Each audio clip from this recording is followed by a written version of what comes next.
Hi Aquarius, Sun, Moon and Rising. Welcome to Ethernal Realms. Welcome to your April reading. So first things first, let's talk about the major things happening in April. Astrologically, we have a solar eclipse taking place in Aries at the very last degree, which is a very crucial point because right after that, the moon changes signs and so does the sun, and we have Taurus season. So it's at the very cusp of a zodiac change, which means we have a carryover energy from what we discover or is initiated in the Aries part of your chart, and that quickly moves into the Taurian part over here. So that would be in your fourth house, and Aries would be in your third house of communication. So some conversation you have or a thought process that is initiated, an epiphany that might happen, is directly linked with your family, your core relationship, your private self, and also your home life. Okay, so you might have this sudden idea that, hey, maybe I could move to that place that I heard about 2 days ago, which would be a much better choice for my living situation. Why didn't I think of that before? Or for some of you, it can even be that you're literally relocating or you're moving here. So the third house can be travel plans or how you transport your stuff from where you live and shift localities into a place that is much better suited for you and much more comfortable as well. Taurus is all about getting comfy, get cozy, get comfy and feel safe in your environment. Okay? All right, now one other thing is Mercury will go retrograde on the 31st. It moves into Taurus on the 3rd of the month. Then it goes into shadow phase on the 7th of the month, and then on the 21st it goes retrograde. May 15th it comes out of retrograde, and on May 31st it comes out of shadow phase. Okay, so basically from the 7th till the May end, we are going to have some sort of blurriness in the mind or in the communication department. Okay, so things might take a little bit longer to figure out, but it's a very nice time for reading about things, researching things, contemplating on different stuff or rethinking certain decisions you've made, reconstructing your house, remodeling things and so on is quite well for this. But signing any new contracts or making a new change, things like that are not really the best idea of when Mercury goes retrograde. Okay, and we also don't make like major permanent changes that absolutely cannot be undone. We don't make huge purchases either because we might really change our mind after it goes direct. By the way, I will say, I don't know why I'm getting the indication to tell you, but sometimes it feels, at least to me and other people that I've talked to personally, they find that during Mercury retro, there is a lot more temptation to spend. That's when you want to sign all the contracts. That's when you just want to buy all of the food or, clothing or buy the expensive stuff. Basically, that's when you feel like, I cannot take my mind off it. So I really want to do this. Okay. That is beware, okay, because I've responded to that before many times. I tried that like twice or thrice. I was like, oh, come on, it can't be that bad, it must just be exaggeration and it might not apply to this particular situation. And I tried a lot of clever dodging, okay, but it did not really work. Any new changes I tried in my shop around that time, I was trying to present a particular reading a little bit different from what I usually did. And guess what? The moment Mercury turned direct, and I don't memorize the dates, right? I go about my everyday life. I don't remember each and every event astrologically that's happening, and I also have to look into it once in a while. So what I noticed in hindsight, that Mercury went direct and I just got over it. I was like, this is not practical. It doesn't make sense for me. I don't know why I even did that. But hey, you try it, you live and you learn and all of that. But if I had like more major permanent changes, such as a job change, which also I tried, by the way, it worked out very shoddily. It was not going straightforwardly, and in the end, I didn't really get what I wanted anyway. So I didn't end up taking the job. So it was a whole lot of hassle in that time for ultimately not at all anything except experience. All right. So I'm not saying experience is useless. If you feel you need to go through a certain experience, go for it. But yeah, major changes, you kind of have to stick with it and commit to it and so on, which would just be stressful. So, nobody wants that for you. All right. So on the 6th of the month, we have a full moon in Libra. Moon is in Libra. The sun is in Aries. It's an opposition. So this year can indicate a balancing out of relationships, or if you are in a relationship, there can be some issues that have not been talked about which crop up, and you need to have an open and honest communication about this, okay? Libra respects a balanced perspective. Aries as well appreciates that direct and open, honest communication here. So as much as you can, in whichever way this is coming up for you, it's a good idea to lay it on the table, but do it very pleasantly, very kindly, compassionately, and so on. Yes, okay. What else am I getting? Now we have Mercury, which will be conjunct North Node on the same day. So the promises that you keep in this time, you're going to be held very accountable for those things. And these are not like... like I will go pick up the groceries tomorrow. It's not really that small. North Node is more like a little bit of a long-term thing. So it's once again that commitment vibe. So if you make certain promises on the 6th, then it's fine. But 7th onward, kind of rethink it a little bit more. What else can we get here? There can also be some type of information that comes in, or if you're like learning something, the Aries and Libra would be in your 3rd and 9th house. So if you're taking a course or you have a guide or mentor, then you could be gathering some sort of clarity through this communication. There can be some questions you ask, or some examination could be taking place here around this time, and you're really putting in and engaging all of the information, everything you know about this, and putting that into proper application. If you're doing your due diligence, then this indicates that there is a lot of success and recognition as well coming to you, especially if you're like involved with education, whether you're the teacher or the student, or even like mentoring, guiding, things like that, and training, apprenticeship, things like that are also applied here. The same can be said about your coworkers and colleagues too. They might come to you for advice, or they have some sort of kind of information, opinion, or some sort of idea that comes to them. And it's very encouraging, and it kind of makes you feel as though, that is a good idea. Maybe we should follow through with that. Okay, now on the 11th, we have Venus moving into Gemini, which would be in your 5th house. So that's a fellow air sign, which works wonderfully for you. You have a lot of creative boost here. There is a very strong chance of meeting someone. If you're not yet dating, you can find a date here and you really hit it off. You have very good conversations. I think you talk about many different topics, but you just enjoy going through them bit by bit. And you're a fixed air sign, so you can stay on one topic for a very long time. Your concentration and focus is really, really strong. But with the Gemini situation, it's like, let's talk about many things. Let's not get too deep into them, and go through these various topics to discover what our likes and dislikes are, what our general opinion is, our perspectives, and the way that we think in general are. So in that way, you discover someone's general attitude, and then you can build up on that and go a little bit deeper. I see that you are enjoying this type of dating, or the communication that you're having here. This also goes for any way that you have fun. So whatever you do for your entertainment and self-expression, that is going through a lot of love, upgrades. There could be some things you're purchasing for those things which just make you feel so happy. It can be an affirmation, something. It can be a picture frame. It can even be changing your computer setup if that's something you use for entertainment, and that just makes you feel very excited for the possibilities to come here. The decisions you're making on this particular day it's like very auspicious, by the way. So the decisions you're making around this time, you're very pleased with. Okay, we also have a couple more aspects going on throughout the month. We'll not get into them over here, but I will post about them on my community page. You will also know if you are being impacted and how much your zodiac is being impacted in that section. So if you're curious, you can subscribe and go to the community page. You can see what's already in there, and also you'll be notified for the next post to come.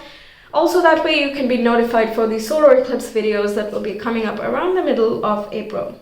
Okay, so we have Moonset coming through with Ready. First theme of the month, rather first highlight, yeah, that's what I go for. We have tulip with great passion. Then we have cane, which says pay attention to your health, perhaps having a bit too much fun, if that's even a thing. Then we have fire. Wow, all right, we have strong emotion, passionate love or hate. Damn, okay. So you do have Leo right opposite your zodiac, and that's a fire sign. It's still a fixed sign, so you might meet some like headstrong people and very passionate people as well, and that just inspires you too. Someone could like give you a word of motivation or support, and you're like, all right, this looks good. I think I have a little bit more faith in the stuff I'm doing. I know it's being appreciated for what it is, and I can feel free to express myself as I am. Things like that coming through it. So this ready basically says you're up and ready to go. You're fresh and you can see things clearly, and you're just going for it basically. Okay. Of course, with the retro phase and all of that, be careful with like making big promises outside. But if you're doing things internally or behind the scenes, then it's still okay. So if you're doing like creative work, for example, you have a lot of passion, you have a lot of drive, and you want to do something that's just very exciting, it's likely that you can, but you're working behind the scenes. So in that situation, if that applies to you, then that works out really well for you. Okay, then we have affection and determination. Yeah, see, this is basically what we've been talking about. And we have dangerous pleasure. You see, like having a bit too much fun. I think, like, for example, there are certain people that you might talk to, or certain activities you're in that you just love so much that you can't get enough of it. So you just keep at it. You keep playing, you keep drawing, you keep expressing yourself, you keep dating, or like on the date, you just keep on being there, even though it's like quite a while, but you can almost sit there and talk forever. That kind of vibe going through. Okay, let's see some more cards. Page of Cups. Yeah, this is a very flirty, romantic card as well, but also very sensual. So there is an emotional connection and attachment that happens, and you might feel very light, bubbly, almost like that innocent, pure, like naive type of thing where you can just keep looking at them dreamingly. It's that sort of vibe going on. Apart from that, it talks about heightened imagination and very strong creativity and intuition as well. It's like you can trust your heart's desire, okay? So if someone doesn't feel right to you, it just doesn't feel right to you. That's it. If some idea is not compelling you to get into motion, if it's not inspiring you from deep down, then so be it. We're going to keep looking, and you trust, you're hopeful that there will be an idea that comes along. There will be that inspiration that comes along whenever the timing is right. And we have the Ace of Pentacles. It can talk about new jobs or new opportunities that come in. This can again be in a romantic sense, but also in creative projects that you want to take on, and you're very excited about the possibilities. Then we have the Six of Pentacles. New income sources as well is strongly present. We have the Seven of Cups. Yeah, all right. All right, then we have the Strength. Of course we have the Strength. We have so much fire. This is the Leo card, by the way. You can be meeting someone that you really want to commit to or something. You might be like, whoa, okay, let's calm down. Let's be logical about this. Let's not get ahead of ourselves. You might be very tempted to overthink the situation, even if you're having a fabulous time. Your heart is ringing all the green lights, all the bells, everything is up and ready. You're like, let's keep going. Let's exchange our information. Let's meet again. Let's just, be together, basically. But at the same time, Seven of Cups is like, maybe not. Like, I don't know. Maybe, what if I'm making the wrong decision? What if it's not the right one? Maybe I'm connecting with the wrong situation. Maybe it's not as inspiring enough, or it might not be practical enough. Maybe it's too expensive. Maybe it's not expensive enough. Like, what's wrong with it? Is there something wrong with it? I see these kinds of situations going on, and I don't know if you're thinking this very logically, because we have Cups cards which are coming through. So I think it's your heart that's just like opening, closing. It's like it wants to go there. It's like being pulled in a direction and being magnetized to a certain direction. And then it's also like, well, you know, what if I get hurt, or what if it doesn't work, or, you know, maybe there are other things that I'm not noticing at this time. Maybe explore my options and so on. So if that's what you want, you do have options to explore. Okay, Seven of Cups, you have many choices. You can go for another one. But at the same time, through these experiences, you will recognize what is right is right. What makes sense just makes sense. Even if it's like fast or slow, and all the time is really relative, isn't it? So, okay, now the Ace of Pentacles, Six of Pentacles, it can again talk about some creative projects. Some, if you do freelancing, and especially here in freelancing, you might have a choice of projects that you could select from. You can make the most financially sound choice. You can make the one that calls out to you the most. You can do the one which has the most open-endedness, so you get to exercise your creativity or your personal decision-making skills. I think you're looking at all of these different parameters that you're looking for, either in a project or in your personal life, or even in a romantic setting, in a friend situation too, as to what exactly is of your highest priority. What are you going to finally comply to? So is it okay if something pays more but it's not fulfilling, or is it the opposite way around for you? Okay, so these are some things you're contemplating. Maybe you're researching certain choices over here as well. And like I was saying earlier, you can make some changes in your entertainment sphere. The Six of Pentacles indicates you're spending a little bit here.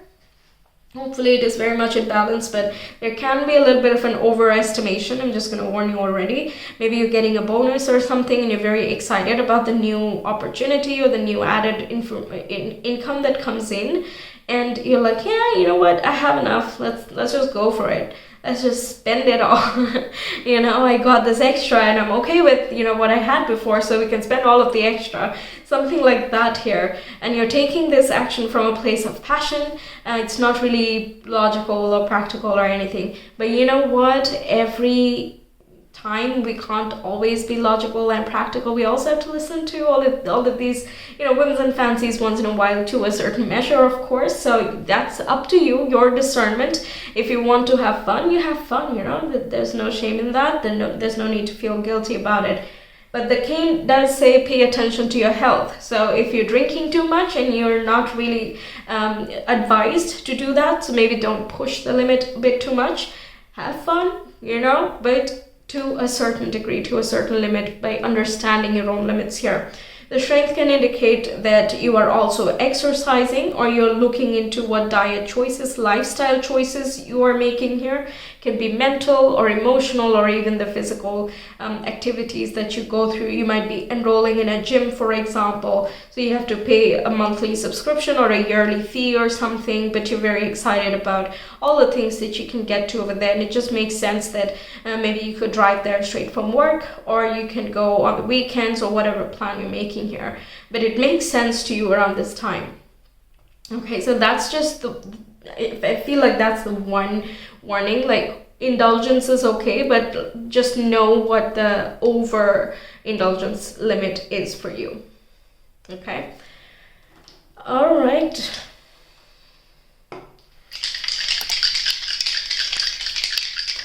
Aquarians, please, April. How does it look? We have the first house, Leo, and the sun. Someone with a sun sign Leo could be coming into your life here. Or they could be the one motivating you. This can indicate that you have a lot of clients and other partnerships that are available to you too. Not necessarily romantic. It can also be business and clients relationships. And you're very excited for everything that is to come here. Other people are seeing you as very confident and shining, and as though you're such a star. You seem to be I'm hearing humor. You have very good humor, Aquarius, okay? So with Leo, I think you're showcasing it a little bit more. You know, don't be shy about it. Just showcase it. So you're showing your original self. You're not being shy about it anymore. You're not doubting yourself in any way. You're respecting your originality in whatever way that means for you, and you're showcasing that, okay? And you're also being respected or appreciated for it, depending on what type of relationship we're talking about here. There's also a lot of expansion in your self-expression and creativity. So you could be, for example, changing up your hair or your clothing or something like that, just your general fitness. You're showcasing your body a little bit more as well. Just whatever you need to feel a lot more comfortable or even confident in yourself. And I feel this is like, I need to validate myself first before I look outside, that type of attitude. And that empowerment that comes through for you is just magnificent.